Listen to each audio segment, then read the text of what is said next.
Нұрғасыр KZ. Ислам ағарту порталы.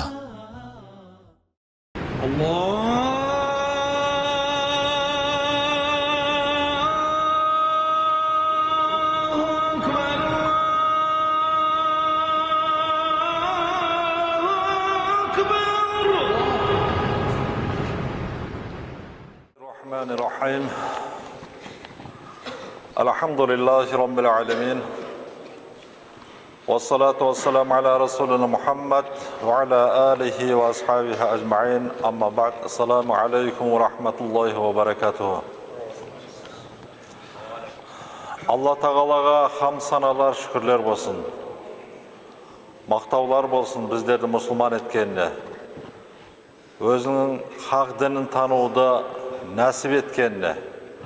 Odan özge de biz bazıсын bilsek, bazıсын bilmey жүрген bergen nimetlerine Allah Tağalaga şükürçülük bolsun. Peygamberimiz Muhammed sallallahu aleyhi ve sellem'ga, onun ahl-i beytlerine, sahabalarına, tabiinlerine, және kıyametke şeyin bolatın barşa salih ümmetlerine Allah'ın selamı және mağfiratı bolğay. Allah Tağalaga әрдайым шүкіршілік айтуымыз керек. Әсіресе осындай жұмаға келген уақытта көбірек шүкіршілік айтуымыз керек. Осындай мүмкіндік жаратып бергеніне Құдай Тағаланың. Бұның бәрі Алла Тағаланың жаратып берген неғметі. Мешіттер, мүмкіндіктер, заманның тынышы, басқасы тағы басқа. Көбірек шүкіршілік айтуымыз қажет. Бүгінгі тыңдайтын уағыздарыңыз разылық, біздерден риза деп айтады, арабшасы да риза, разы болу деген мағынаны. Осы разы болу жайлы болмақ. Алланың разылығы барлық нәрседен жоғары тұрады. Алланың разылығы тіпті пейіштен де жоғары тұрады. Әрине, пейіштің өзіне Алла разы болмаса кіре алмаймыз. Алла разы болғанда ғана, мейір рахымы жауғанда ғана пенде пейішке кіре алады. Солай болса да, Алланың разылығы барлық нәрседен жоғары тұрады. Біз енді бұл тақырыпқа тоқталып атқан себебіміз де Алла разы болсын, Алла разылығы үшін деп қанша айтсақ та, көбіне көп нәпсіміздің бұйрығы, яғни кібірлігіміз, нәпсіміздің қалауы, осы Алла разы болсын деген сөзден қорқпайды. Алла үшін, Алла разы болу үшін, Алла бәрімізден разы болсын, қоя салшы осы істі десең де қоймайды. Немесе жасайық десе, жасамайды. Өйткені әлі нәпсіміз Алланы разы болу деген сөзінен немесе сезімінен жоғары тұр. Осы жайлы уағыз болмақ, зейін салып тыңдаңыздар.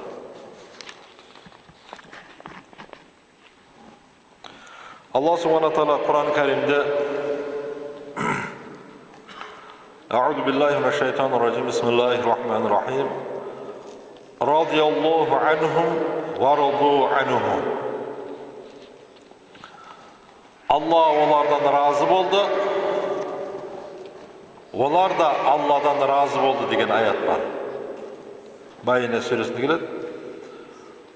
Allah onlardan razı oldu деген сөзді Allah subhanahu wa ta'ala Kur'an-ı Kerim'de biz kasiyet деп саналатын kitapta basa айтып жатыр. Allah razı oldu.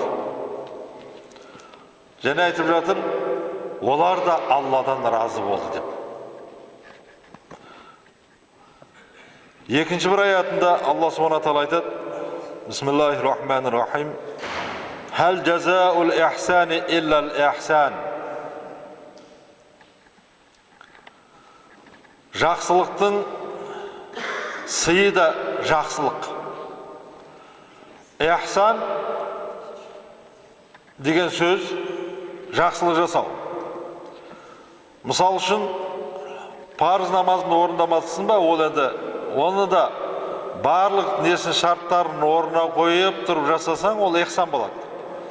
Егер жоқ, намаз қойынды оқып алайын, Құдай бұйырған амал қойды оқып алсаң, ол ихсан болмайды. Ихсан дәретіңде мен бір жерінде қате жіберіп қойған жоқпын деп барынша дәретті дұрыстап алып, әйтеуір ала салмастан дұрыстап алып, келгеннен кейін де намазға тұрған уақытта мен Алланың құзырында тұрмын деп сезініп, және осы намазымның ішінде қателігі кетіп қалмасын деп қорқып, Алла егер осы амалдарымды жасаса қабыл етеді деп бар ықыласын ниетін салу, осыны ихсан дейді. Хасан деген сөз жақсы деген біледі, сол ихсан жақсылық жасау. Осы жақсылықтың сыйы да жақсылық дейді. Жақсылықтың сыйы деп атқаны, жақсылық деп атқаны, жақсылықтың сыйы пейіш деп айтқан жоқ, жәннат деген жоқ. Алла Subhanahu Taala ихсан деді. Ислам тәпсіршілері осы ихсан деген жердегі мағына Алланың разы болуы. Бұл жерде ихсан, кім сондай намазын бәрін дұрыстап оқитын болса, құлшылығын барлығын дұрыстап жасайтын болса, Алла Тағала оған өзінің разылығын береді.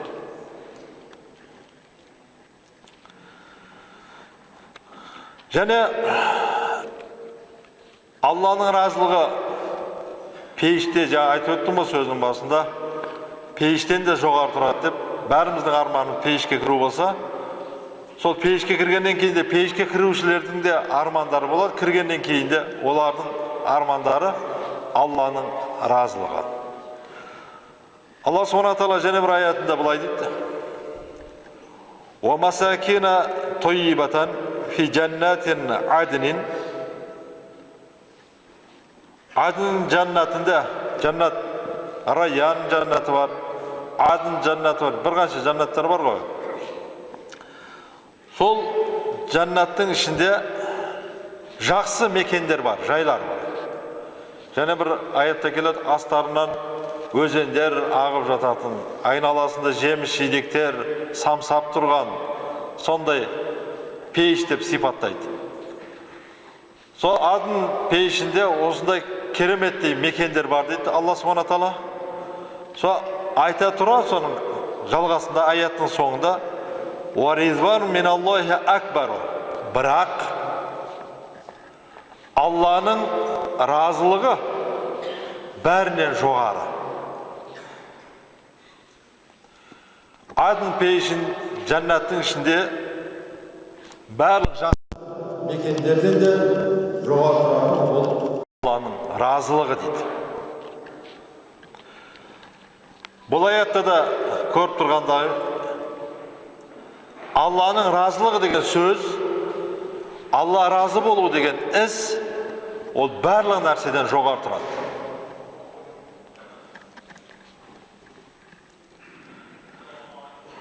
Мысал үшін дейді, мына жерде айтады, мына аятта, осы аятта, Алланың разылығы деген біз айтуымыз мүмкін, пейішке кірген екен, Алла разы болған пейішке кірмейме екен деп қалуымыз мүмкін. Бірақ біз бұл жердегі Алланың разылығы, пейішке кіруден кейін Алланың разылығы деген сөз нәрсенің жоғары екендігін мысал етіп, мына аятты келтіреді. Бисмиллахир-рахманир-рахим. Инна салата танха анил фахшаи вал мункари. Арасында намаз ұятсыздықтан, жаман нәрседен қайтарады. Намаз қайтарады я. Яғни намаз оқыған адам, қойын, мен намаз оқимын ғой, бұл жаман істі істемеуім керек, жаман қылықты жасамауым керек, жаман сөз сөйлемеуім керек, жаман жерде жүрмеуім керек. Бір қылықты көріп отырсақ, "Ай, сен намаз оқисың ғой" деп айтады. Қысқасы, сенің намаз оқуың seni жаман нәрседен қайтаратындығын Алла Subhanahu Taala Құран Кәрімде айтып жатыр. Ұятсыздықтан, бар жаман қылықтан қайтарады. Екінші мағына шығады, егер сенің ұятсыздықтан қайтпасаң, тиылмасаң, алдыңғы істеп жатқан болса, онда сенің намазың намаз болмағанdır. Осы аяттың жалғасында айтады: "Уәла зикруllахи акбар". Бірақ дейді тағы да, Алланы зікір ету одан да жоғары. Намаздан да жоғары дейді. Ислам ғалымдары айтады: намазға келдің сен, намазға тұрдың, фатихаңды оқыдың, зам сүреңді оқыдың, рукуға бардың, сәждеге бардың, ақыр қағдада отырдың, сәлем бердің. Бұл намаз оқыдың. Бірақ намаздың ішінде тұрған уақытта мен Алланың құзырында тұрмын дедің. Өзіңді Алланың құзырында тұрғаныңды сезіндің. Яғни менің алдымда Алла тұр. Мен оны көрмесем де, ол мені көріп тұр. Мен оның алдында жаман қылық жасамауым керек, артықша әрекет жасамауым керек, шариғатта бұйырған амалды ғана орындауым керек десе, ол жоғары тұрады дейді. Әзір имам валазолин десінші, мен айқайлайым, әмин деп айқайлайым десе, онда ол Алланы зікір етпеген болады. Ол нәпсін зікір етіп отқан болады. Осы адамдар қолмен шошайтып, мұнда намаз оқымайды дей береді, құрысыншы осы намаз оқып құлай салайын солармен десе, ол Алланы зікір еткен болмайды. Ол нәпсін зікір еткен болады. Ал енді мына жерде айтып жатқанда аяттағыдай, яғни намаз жамандықтан қайтарады, дұрыс. Бірақ Алланы сол жерде намаздың ішінде Алланы зікір етіп тұруың одан да жақсырақ дейді. Деген секілді Алла Subhanahu Taala пейішке кіру бәріміздің арманымыз, бірақ пейіштің ішінде де Алланың разылығын табу, Алланың разылығын қалау одан да жоғары дейді. Адам баласы үшін ең жоғары нәрсе, ең қымбат нәрсе, әрине мұсылман адам баласы үшін ол Алланың разылығы екендігін осылай баяндайды. Яғни жоғарыда 4-5 аят, бұдан да басқа аяттар көп, әрине. Жоғарыдағы аяттардың бәрін тыңдағанымыздай, Алланың разылығы Құранда зікір етіліп жатыр. Және барлық нәрседен жоғары екендігін айтылады. Яғни Алланың сенен разы болуы ол шынында да үлкен бақыт. Хадисте келеді, сол шынында да жаңа айтқанымыз пейіште Алланың разылығы жоғары екендігі жайлы былай деп баяндайды. Инналлаха та'ала ятаджалла лил муъминин. Алла Subhanahu Taala қияметте пейіште момындарға көрінеді. Барлық перделердің бәрі көтеріледі. Алладан бұл дүниеде шынайы қорқып, әрбір ісін, бәрбір амалында, әрбір сөзінде Құдайдан қорыққан болса, егер мына істі қылықты қылатын болсам, ертең Алла Тағала менен разы болмай қалар. Егер мына істі істесем, Алла Тағала менің амалымды қабыл етпей қояр. Егер мына сөз сөйлесем, Алла Тағаланың ғазабы келер, немесе сауабын бәрі кетірер деп қорқып, намаз оқыған, немесе харамнан тыйылған, немесе сауап істеген адам пейішке кіргеннен кейін Алланың дидарын көреді.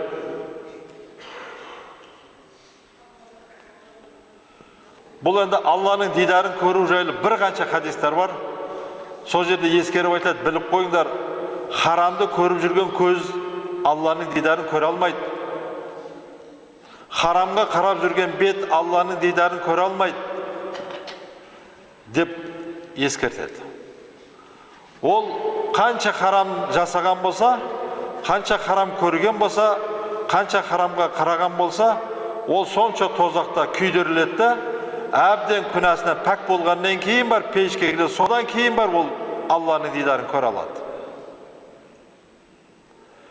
Өткен бір жұмамда айттым ғой, үйіңе мысал үшін бір әзір ғой, енді пышақ магазин сатып аламыз енді.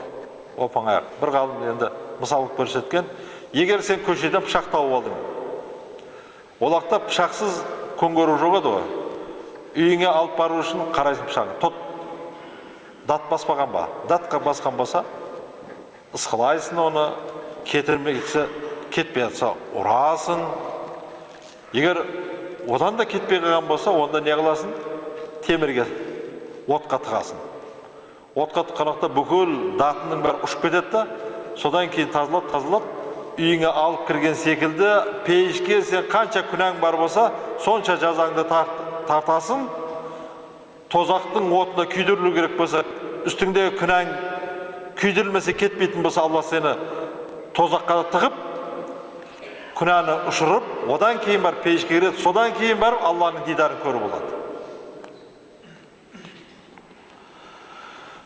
Момынға Алла Тағала момындарға көрінгеннен кейін, яғни пердені көтергеннен кейін Алла Тағала айтады екен: "Яқулу салуни", сұраңдар менен деп. Пейішке кірді. Пейішке кіргеннен кейін, тозақтан құтылғаннан кейінге айтып атқан сөзі Алла Тағаланың: "Ей пенделерім, сұраңдар менен." Фаяқулуна ирдака. Сонда пейіштегілер айтады екен: "Сенің разылығыңды сұраймыз." Пейішке кірді, Алланың дидарын көрді. Содан кейін де пейіштегі пенделердің сұрайтын сөзі: "Сенің разылығыңды сұраймыз" дейді екен. Алланың разылығы бұл дүниеде ғана емес, арғы дүниеде пейішке кіргеннен кейін де қажет екен бізге. Ал біздер көбіне көп оны мән бермейміз. Алланың разылығы үшін садақа бер десе, ойланып барып беремін. Берсем ба, бермесем ба. Алланың разылығы үшін қоя сал десе, қой құрсын, өзі қойсын. Ол өзі қателесіп тұр. Алланың разылығы деген нәрсе ол жоқ.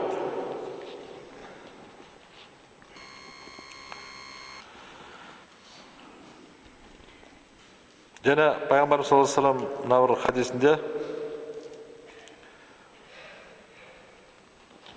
жақсырақ түсіндіреді.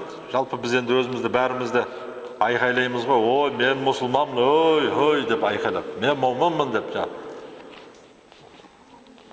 Бірақ момын қандай болатын, кімдердің момын дейтінін Пайғамбар саллаллаху алейхи ва саллям мына хадисінде былай деп түсіндіреді. Bir gün Пайғамбар саллаллаху алейхи ва саллям сахабаларына сұрады: "Мән антум, сендер кімдерсіңдер?" деді. Олар енді иман келтіріп келгендер. "Қалу муъминун", біз момындармыз деді. Муслимун деп айтқан жоқ. Муъминун. Муслимун менен муъминнің айырмашылығы бар. Мұсылман адам аманту биллахи деді, асламту деді ме, исламды қабылдадым деді ме, немесе ла илаха илlalloh Мұхаммад Расулullah деді ме, ол мұсылман.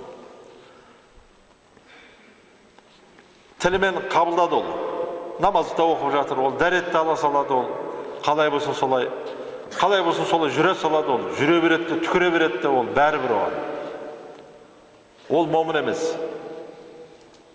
Оны бірақ мұсылман деп айтады. Исламды қабылдаған. Бірақ бойына сіңірмеген.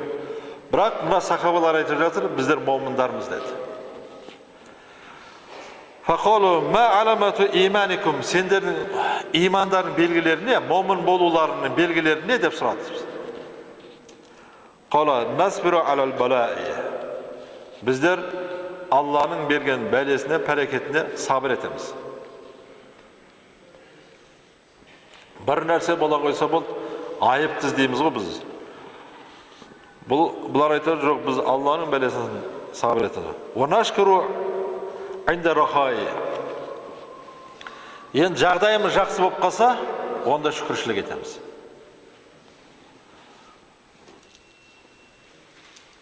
Біздерде қалай керісінше болды.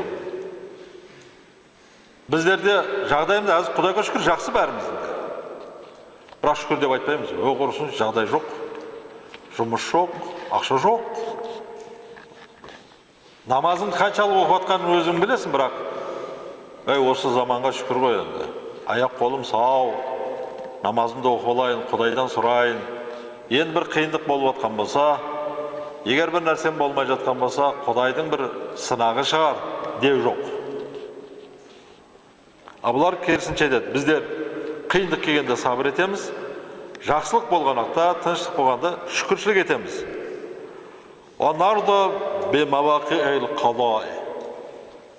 Алланың жазған тағдырына біз разымыз дейді.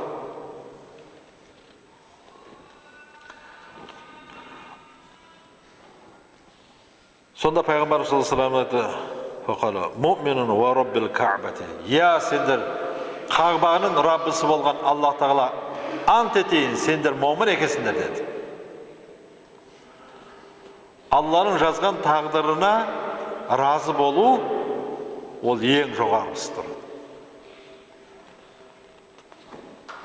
Кейде жастарға түсіндіреміз енді, үлкендеріне де түсіндіреміз, жасамысына да түсіндіреміз, оқымысына да түсіндіріп жатамыз.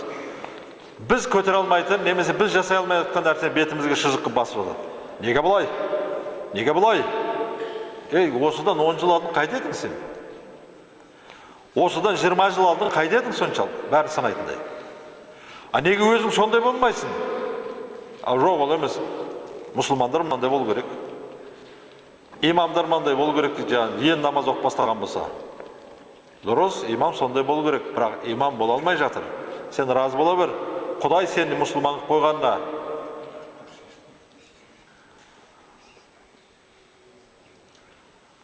Аллаға разы бола бер, саған осындай тыныш заман бергеніне. Осындай мүмкіндік бергеніне. Одан да кел тыңда уағызыңды. Намазың қабыл болуын Құдайдан сұра. Әркімнің айыбын, әркімнің бәлесін іздемей-ақ қой сен. Тыныш қана келіп, намазыңды оқып, бауырларыңды, қасындағы бауырларыңды соңынан еретін жақсы қылық жаса. Мені сонда момын боламыз.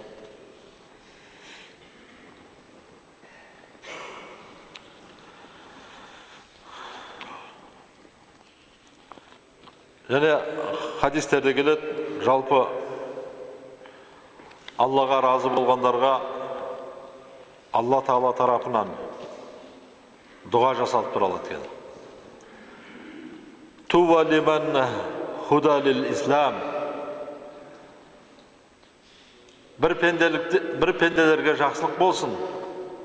Ол пенделер исламға хидаят берілген. Ва кана ризқуху кафафа.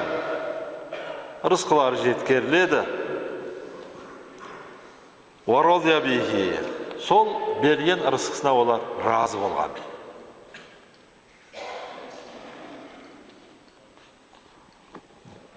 Бұл жерде адам баласының бірінші разы болуға итермелейтін, немесе разы болмауға сүйрейтін нәрсе не екен?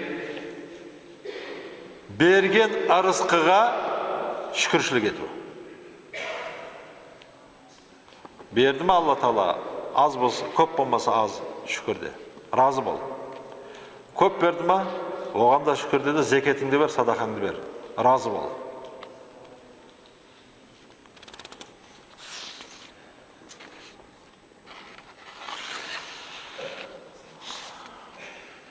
Және бір хадисінде Пайғамбар саллаллаху алейхи ва саллям былай дейді. Қала саллаллаху алейхи ва саллям: "Мен радия миналлахи та'ала бил қалил минар ризқи." Кімде-кім Алла Тағала тарапынан берілген азғантай рызқыға, қасындағылардың бәрі бай, барлығы жетсін. Бірақ бұл да халалдан тапқысы келеді. Іздеді, тапты, бірақ тапқан рызқысы аз. Пайғамбар саллаллаху алейхи ва саллям айтады, сол кімде-кім аз рызқысына разы болатын болса, Radiyallahu Teala minhu bil qalili minel amali. Allah Teala onun az amalına da razı болады.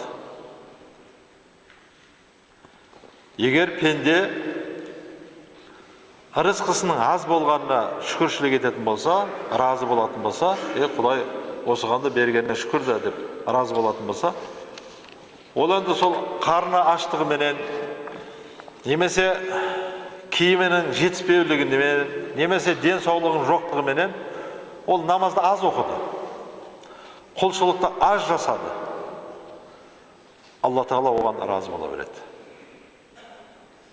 Мүмкін рызқысын көп бергенде, ол көбірек құлшылық жасар ма еді?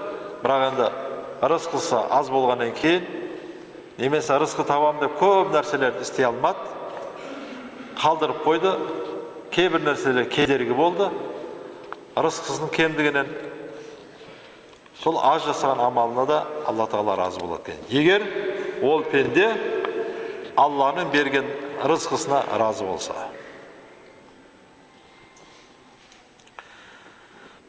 Бәрімізді осы Құдайдың алдына барғанда кім болады екен деп ойланамыз.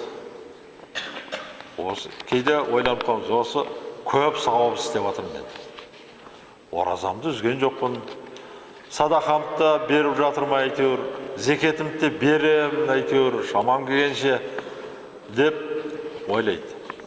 Осы Құдайдың алдына барған уақытта, бірақ қаншалықты амалым бар екен мен. Біреуді кешіре салам, біреуді жаңағы жәрдем бере салам. Осы Құдайдың алдында мен дәрежем қайда екен деп пенде ойланады. Пайғамбарымыз саллаллаху алейхи ва саллям, егер Құдайдың алдында рызқың қандай екенін білгің келсе, мынаны естен шығарма деп былай деп үйретеді.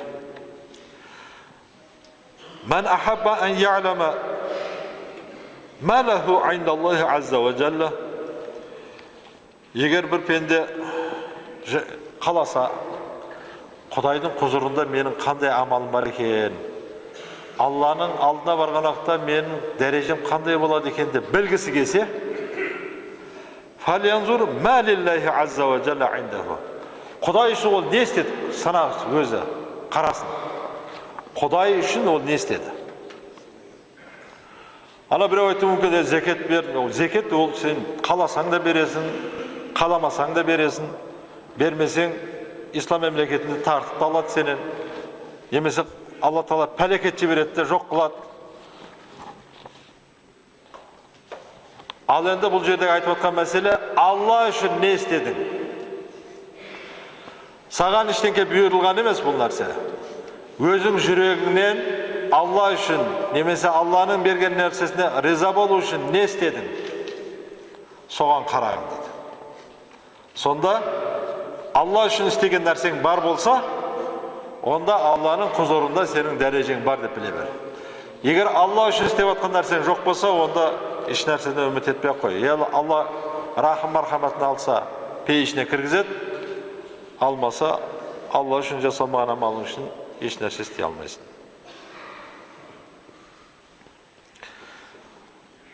إن الله تعالى تبارك ينزل العبد منه حيث أنزله العبد من نفسه. Allah Teala pendesine sonça жақын болады. Егер пенде нәпсіне қаншалықты түскен болса, нәпсінен түскен болса деп жатыр. Біз нәпсімізге мініп аламыз. Керісінше кейде нәпсіміз бізді жүгенде мініп алады. Нәпсімізді басқару деген нәрсе қалды ол. Әзір нәпсімізді алып тастау деген мәселе бар. Нәпсі жүгенде мініп алған, бірінен қайтсаң болды, өзі ше дейді. Сенің ақылың бір, қоя сал, Құдай үшін қоя салшы, десең, жоқ, ол бірінші қойсын дейді. Құдай үшін, Алла разылық үшін деген мәселені деді. Яғни Алла Тағала бізге жақын болсын десек, біз нәпсімізден түсейік. Бір пенденің кемшілігін көрдік. Нәпсің үшін қоя сал. Айтқын, нәпс қой де. Айтқын солай, нәпс қой де. Мысалы үшін, Омар разияллаху анху айтатын болған сондай. Bir namazga kешігіп қалып кетеді ғой. Кешігіп қалып кетеді асыр намазына.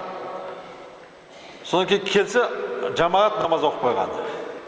Сонда Мединедегі ең қымбат жерін 100 мың дирхам ба сондай тұратын жерін садақаға беріп жібереді.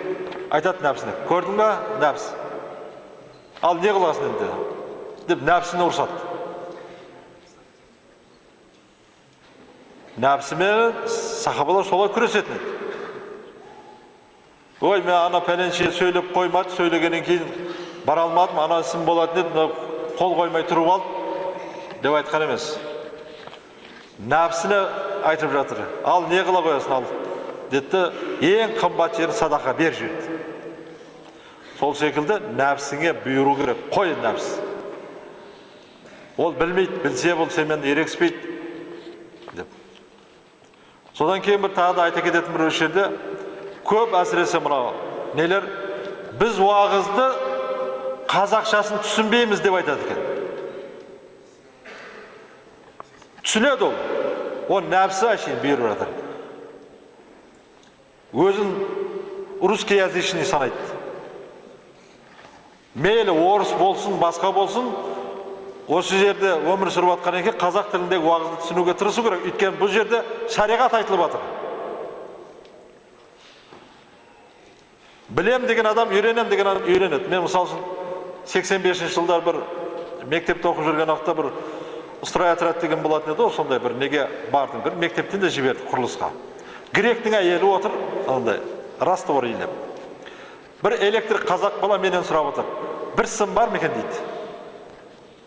Ана бір жер жалғап жіберетін, бір сым бар екен. Мен де түсінбей тұрмын оны. Мен де ойлап қалдым, бір сом бар ма екен деп жатыр екен деп. Ары бері тұрды да жаңағы гректің әйелі айтады: бар бір сым. Орысшалап айтады: есть провод беріп жатыр. Содан гректің әйелінен сұрап отырмын ба, сіз қалай түсіндіңіз деп. Мен ойлап қойыптым, бір сом бар ма екен деп жатыр деп ойлап қойыптым деді. Bir сым бар екен деп. Яғни түсінем деген адам түсінеді. А мына біздің такаббар болып жүрген, кейбір өзінше намазхан болып жүрген түсінгісі келмейді. Бұйыр нәпсіңе, таста де ана, мен бір хадис болсын тыңдаймын мен де. Айт нәпсіңе, қой. Бір сөз болсын. Не үшін біз қазақ тілінде айтамыз?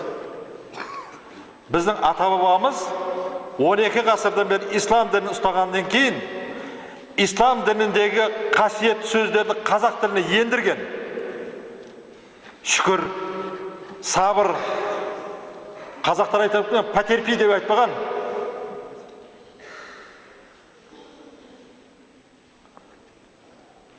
Бұл сөздерді аударылмайды. Ол сөзді аударылса, оның мағынасы жоғалып кетеді. Сол үшін қазақ тіліне ендіріп жіберген оны. Сондықтан біз қазақ тілінде сөйлесек, қазақтардың құлағына жағымды түседі, және ол тез қабылдайды. Ал орысшаға 1000 жерден аударсам да, өйткені оларда ислам дінінің терминдері жоқ оларда. Ал айтатым, я по-русски понимаю только. Мен сенден тыңдап отқаннан переводу на себе на русском языке. Переводи, қанша перевод етсің де. Бірақ бұл жерде такаббырлық сені жібермей атқан. Сен такаббырлығын тастасаң, түсінесің бұл сөзді. Бұл жерде саған өлең айтып отқан жоқ, шариғат айтылып жатыр. Пайғамбарымыз Мұхаммед саллаллаху алейхи вассаламның хадисін айтып жатыр. Алла субхана тағаланың аятындағы бұйрықтарын айтып жатыр. Тек нәпсі бермейді. Алла разылығы үшін мен түсінуім керек десе, онда бар. Мысалы үшін Пайғамбарымыз саллаллаху алейхи вассаламнан сахабалар сұрады: я Расулалла, мен яхуди тілін үйренсем бола ма деді. Үйрен деді. Яхуди тілін үйрен. Сен егер бір тілді білсең, бір адамсың, екі тілді білсең, екі адамсың деді. А біздің керісінше қазақтардың өз тілін білгісі келмейді, өзге тілді үйренгісі қалай екі адам болады? Болмайды. Сондықтан өзге ұлт бола ғой, қарсылығым жоқ. Бірақ осы елдің басым қапшылығы қазақ тілінде сөйлеп отқан болса, тілді түсінуге тырыс, сонда мына шариғатымыз сен де ұғына аласың. Ана жігіттерге қойыңдар неге түсінбей, ол сеніздің уағызын түсінбейді екен дейді. Ол нәпсі оны жібермей атқан, нәпсі. Уағыз емес оны, құлағына кіреді, бірақ ол жібергісі келмейді. Сондықтан шариғат айтылып отқан уақытта намазыңды тоқта, тыңда уағызды. Алла разы үшін. Ал осы уақытта намаз оқу тіпті мәкрух.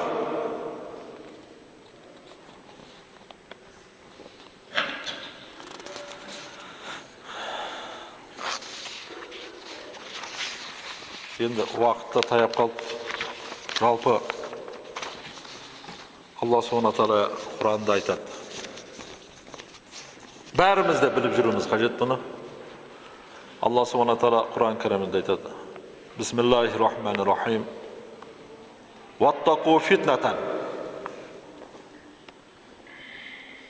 Ла тусибанна аллазина заламу минкум хассатан. Бір фитналардан сақтаныңдар. Ол қандай фитна десе, ол сондай фитна, ол фитна тек қана жәндегі зұлымдық жасағандарға ғана баратын нәрсе емес. Жаппай келетін фитналардан сақтан. Мысал үшін сен намаз оқымай қалсаң, ол өзіңнің намазың. Немесе әйеліңмен жақсы болмасаң, онда өзің әйеліңмен жақсы болмасын. Бірақ жалпыға келетін. Мысал үшін әзірге болып жатқан іріткілер, қоғамның шырқын бұзатын, өзі білмейді, білгеннің тілін алғысы келмейтін. Ол қоя қойшы десең, ол үлкен төңкеріске алып баратын фитналардан Алла Subhanahu wa Ta'ala сақтаныңдар деп отыр. Бұйырып жатыр, иттақу, қорқыңдар, сақтаныңдар.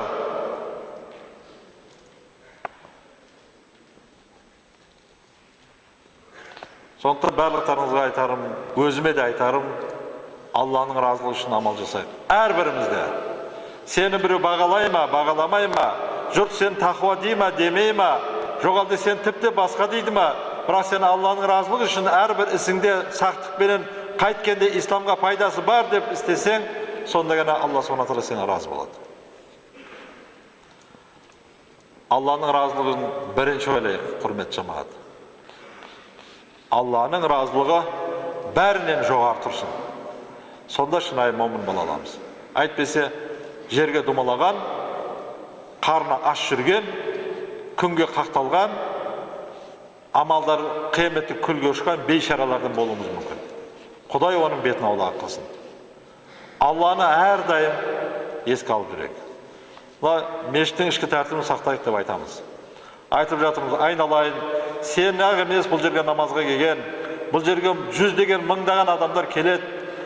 Сен болса аяғың жүн-жүн, жаяғың күз-күз, аяғың суын сорғалатып, келесін мына жерге сәжде жасайсың. Дұрыс, араб мемлекетінде сенің аяғың су 5 минуттен кеуіп кетеді, 5 минутке жетпейді енді. Бұл жерде кілемін 2 күн кептіреміз біз.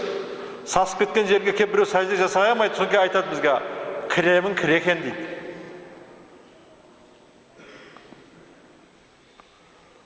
Түріңді түп жап-жақсақ қыл, әдемі қыл. Қорқамыз дейді. Мұсылмансың ғой. Алла разылығы үшін барлық сенің нәпсің беріп отқан нәрсені таста.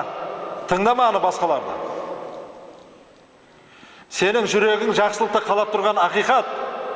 Бірақ тағы біреулер бар сенің сыртынан, ішіңде шайтанның сыртында тағы біреулер бар сені азғырып жүрген. Сол сені азғырып отыр. Таста оны. Бір нәпсі қой деп. Садақа бер, сонда сен өзің зора жол тауып кететін боласың. Ешкімнен қорқпайтын боласың, тек қана бір Құдайдан қорқатын боласың. Әйтпесе, Құдайға серік қосқан боласың нәпсің арқылы. Мүшриктің нағыз сен боласың басшысы. Анау балашып жүрген емес көшеде. Өйткені ол біледі, Құдайға серік қосқан, мүмкін ол тәубе етіп жатқан болуы мүмкін. Ал сен білмейсің, нәпсіңнің құлы болып жүрген, Аллаға серік қосып жүрген сен білмей қаласың. Ойлайсың сен вроде намаз оқып жүрмін деп, бірақ ақыретіңде амалдардың бәрі күлге ұшып кетуі мүмкін, бейшара болып қалуы мүмкін. Сондықтан Алланың разылығын бірінші іздеп жүруің қажет. Елдің тыныштығына шүкір де. Сен білмесең, сенен кейін білетін адам келеді, оған өмір бер, тыныштық бер, ол келіп намаз оқысын, ол да дінді үйренсін. Пайғамбарымыз саллаллаху алейхи ва саллям хадисі бар ғой жалпы. Алланың берген нәрсесіне шүкір ете алмаған адамға оның ақмақтығына ем жоқ деп. Солай ғой шынында да. Шүкірдеу керек мына. Сен ақмақсың. Өйткені шүкір етпей жатсың. Пайғамбарымыз саллаллаху алейхи ва саллям хадисінде айтады, шынында да ақмақ адамға, яғни өмірдің бар нәрсесіне шүкір ете алмаған адам ақмаққа оған дауа жоқ. Оны түсіндірме бәрібір. Ал сондай болып қалмайық. қияметте ақымақтардың қатарына түсіп қалмайық. Сондықтан Алланың разылығы бірінші тұрсын. Алланың разылығы деген сөз естілме, тыңда соны. Нәпсін қаламай жатыр. Алла разылығы үшін жаса деді ме, жасаңдар. Жасайық соны. Көбірек садақа берейік. Садақа беруден өте алшақ кетіп қойғанбыз. Жиркенбек берейік садақаңды. Нәпсіңді өлтір сол арқылы. Мынау қазір қарады далада киіктер қырылып қалды, ең малдар қырылып жатыр, ең жылқылар қырылып жатыр дейді. Ас-садақату дафул бала.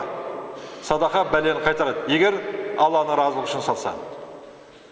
Жасайық садақаны көбірек. Берген садақаны мінетпеу керек. Алланың разылығы үшін сахабалар жасады. Бір сахаба бай еді ғой, машхур хадис бұл, сахих хадис. Бай зекетін бергісі келді. Енді күндіз пәленшеге апарып берсем, мына жерінде нәпсім айтады. Ей, пәленше, сен оған бекер бердің садақаны, зекетіңді. Немесе ертең айтады, анаған садақа берген едім ғой, деп бұйырмасын деп, Алланың разылығы үшін деп садақа берейінші деп түнде шығады ғой, зекетін бермек үшін. Шығады да, түнде бір кетіп баратқан біреу қалтасын салып жібереді. Таңертең қараса, адамдар айтып айтады. О, біреу байдың қалтасына ақша салып кетті, зекетін беріп кетті. Кім беріп кетті? Ол үндемейді. Ертесіне қайтадан басқа, ой, мен беріп қойғаным әкел дедім, алмайды.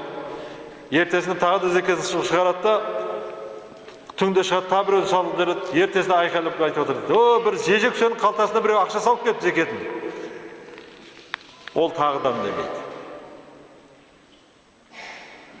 Үшіншіде де қайтадан бөліп берді. Тиісті жеріне. Разылық деген осындай болады. Біздер бір садақаны беріп аламыз да, артынан қарап жүреміз, осы не істе деген өзі. Не істесең, ол істесін ол. Сен садақа бердің ба, садақа бірі сен түзетеді, оны емес. Бірақ барлығының ар жағында бірінші Алланың разылығы тұру керек. Сонда ғана қабыл болады. Намазымызда, садақамызда, сонда ғана Алла Тағала келіп отқан пәрекетті қайтарады. Сонда ғана Алла Subhanahu Taala аспаннан жерден келіп жіберіп отқан нәрселерді қайтарады. Ақыр заман түрлі фитналардан Алла Тағала сақтайды.